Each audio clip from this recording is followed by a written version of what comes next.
అందరికీ నమస్కారం. జూన్ 21వ తేదీ అంతర్జాతీయ యోగా దినోత్సవ సందర్భంగా మనందరం కార్తీక మాసం ధనుర్మాసం లాగా జూన్ మాసాన్ని యోగా మాసంగా గుర్తించి నెలంతా శారీరక మానసిక ఆరోగ్యాన్ని పెంపొందించుకోవటానికి నిజ జీవితంలో యోగాను ఒక భాగంగా చేసుకుని అందరూ ఆచరించాలని మన ప్రధానమంత్రి శ్రీ నరేంద్ర మోడీ గారు మరియు ఆంధ్రాను యోగాంధ్రగా మార్చాలని ఆంధ్రప్రదేశ్ ముఖ్యమంత్రి శ్రీ నారా చంద్రబాబు నాయుడు గారు ఇంటింటికి యోగా చేరాలని సంకల్పించారు. ఇందులో భాగంగా ఇంటింటికి యోగా కార్యక్రమానికి మీ అందరికీ స్వాగతం. ఈరోజు శలభాసన్ విశేషత గురించి తెలుసుకుందాం. శలభం అంటే మిడత. మిడత ముందు భాగం ఇట్లా ఉండి కాళ్ళను పైకి లేపి ఇట్లా ఉంటుంది కదా. మన శరీరాన్ని కాళ్ళను పైకి లేపి మిడత వలె పోలిన విధంగా పెట్టి ఉంచుతాం కాబట్టి ఈ ఆసనానికి ఆ పేరు పెట్టారు.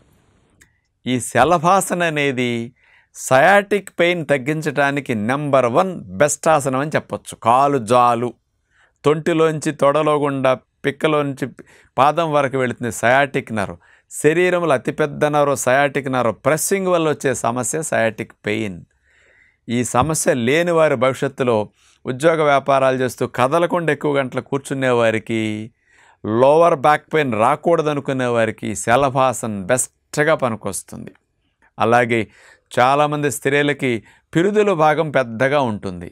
ఆ భాగంలో కొవ్వు కరగటానికి, ఆ భాగం బిగవటానికి, మంచి షేపులో ఉండటానికి ఈ శలభాసనం బెస్ట్గా పనికొస్తుంది.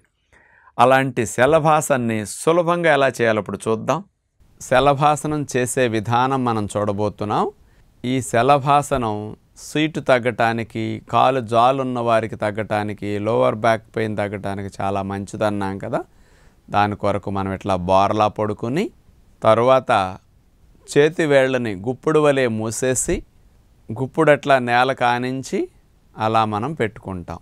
గెడ్డం అట్లా నేలకు ఆనుతుంది.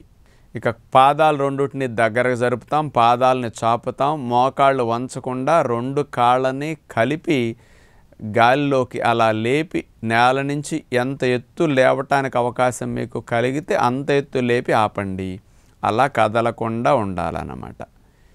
ఇది అంత బరువుని లేపి ఆపినందువల్ల ఆ బరువంతా వచ్చి సీటు భాగం మీద పడుతుందన్నమాట. అక్కడ కండరాలు కానీ అక్కడే ఎక్కువ శ్రమ అనిపిస్తుంది. కాకపోతే ఆ బరువంతటిని మోసినందుకు సీటు భాగం దగ్గర ఉండే కొవ్వు బాగా తగ్గుతుంది అనమాట. ఇది చూడటానికి అబ్బా ఇంతే కదా అనిపిస్తుంది. మీకు లేపినప్పుడు తెలుస్తుంది ఇది ఎంత కష్టమో. పెటపెటలాడిపోతుంటాయి. ఇది లేపటానికి ముక్కేవాళ్ళు, మూలిగేవాళ్ళు ఈ ఆసనం తీసాక అందరూ ఏమంటారో తెలుసా? అమ్మా అబ్బా అని అలా అంత స్ట్రెయిన్ అయినట్టు అనిపిస్తుంది. సెకండ్లే నిమిషం ఉండాలంటే ఎంత కష్టమో ఈ ఆసనం అసలు. అలా ఉండగలనంతసేపు ఉండి తీసేసి అట్లా విశ్రాంతి తీసుకుంటారు. మీరు ప్రారంభంలో గుర్తుపెట్టుకోండి, 3-4 రోజుల పాటు ఒక 10 సెకండ్లు 5 సెకండ్లు మాత్రమే చేసి తీసి విశ్రాంతి తీసుకోండి. ఇది శలభాసనం చేసే సాధారణ స్థితి. మరి మీరు ప్రయత్నం చేసి ఉంటారు ఈ పాటికి, కానీ మీకు కాళ్ళు అసలు కొంచెం కూడా లేవట్లేదు. మరి ఇలాంటి వారు మనకి ఆసనం రాదేమో, మరి సీటు తగ్గటం ఎట్లా నిరుత్సాహపడతారు. సయాటిక్ పెయిన్ ఉన్నవారు కూడా 2 కాళ్ళు ఒకేసారి లేవపోతే మరి అలాంటి వారికి, అలాగే బాగా తొడలు ఎక్కువ ఉండి పాదాలు పిక్కల బరువు ఎక్కువ ఉండి సీటు ఎక్కువ ఉన్నవారు, బలము లేనివారు, 2 కాళ్ళనే లేపలేని వారికి సులభతరంగా శలభాసన్ ఒక కాలుతో చేసే పద్ధతిని ఇప్పుడు చూపించబోతున్నాం.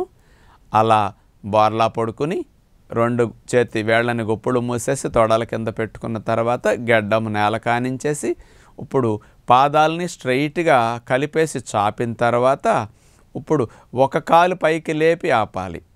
అది ఇప్పుడు చూడండి, ఇంకా ఎత్తు లేచింది. ఎంత ఎత్తు లేపటానికి మీకు అవకాశం వస్తే అంత ఎత్తు లేపి మీరు ఆపటానికి ట్రై చేయండి. మోకాళ్ళని బెండ్ చేయకూడదు. బెండ్ చేస్తే ఫలితం రాదన్నమాట.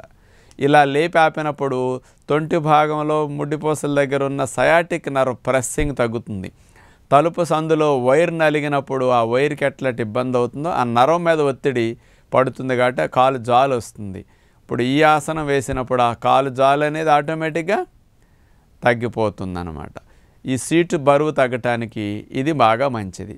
ఒక కాలు చేసి మనం ఉండగలనంతసేపు ఉండి విశ్రాంతి తీసుకుని అట్లా శవాసనలో అంటే ఉండక్కర్లా మళ్ళా బోర్లా అలాగే పడుకుని మెడ వాల్చేసి కాళ్ళను పక్కకు వదిలేసి చేతులు తీసేసి ఫ్రీగా విశ్రాంతి తీసుకుని ఒక 1/2 మినిట్ 1 మినిట్ తర్వాత ఇప్పుడు మరలా రెండో కాలు చేయవలసి ఉంటుందన్నమాట.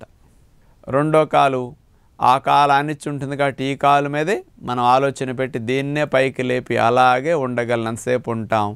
ఉండలేనప్పుడు విశ్రాంతి తీసుకుంటాం.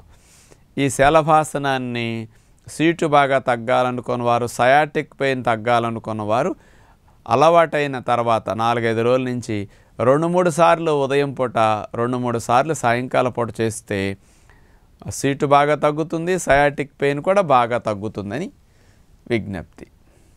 సయాటిక్ పెయిన్ తీవ్రత ఎక్కువ ఉన్న వారికి 2 కాళ్ళు లేపటం కష్టంగా ఉన్నప్పుడు ఏ కాలు నొప్పి ఉందో మీరు ఆ కాలునే పైకి లేపి ఆపగలిగితే మంచిది. ఒక కాలు దింపేసిన తర్వాత రెండో కాలు కూడా మీరు తర్వాత చేసుకోవచ్చు. సయాటిక్ పెయిన్తో బాధపడేవారు ఉదయం 2-3 సార్లు ఈ శలభాసనాన్ని, సాయంకాలం 2-3 సార్లు ఈ శలభాసనాన్ని చేస్తే బాగా తగ్గుతుంది. మీరు ఖాళీగా ఉన్న సమయాల్లో మోకాల కింద దిండు పెట్టుకుని అట్లా వెల్లకిలా పడుకుంటే కూడా నర్వ్ ప్రెస్సింగ్ బాగా తగ్గుతుంది. మోకాల కింద దిండు, గుండ్రపు దిండు, పాదాల కింద కాదు నేను చెప్పింది. అలాగే ఈ సీటు భాగం తగ్గించుకోవాలనుకున్న వారు ఎక్కువసేపు ఈ ఆసనాన్ని హోల్డ్ చేసి అట్లాగే 1-2 నిమిషాలు ఉంచగలిగితే బాగా ఫలితం కనపడుతుందన్నమాట. 2 కాళ్ళు లేపలేని వారు ఎవరైనా సరే ఒక కాలు లేపి శలభాసనం చేసినా 2 కాళ్ళు చేసిన వారికి ఎలాంటి ఫలితం వస్తుందో మీకు అలాగే వస్తుంది. ఒక కాలు తీసేసి మరొక కాలు కూడా మీరు శలభాసనానికి ఇండివిజువల్గా కూడా అట్లా చేసుకున్న మంచి ఫలితాన్ని పొందుతారు. నమస్కారం.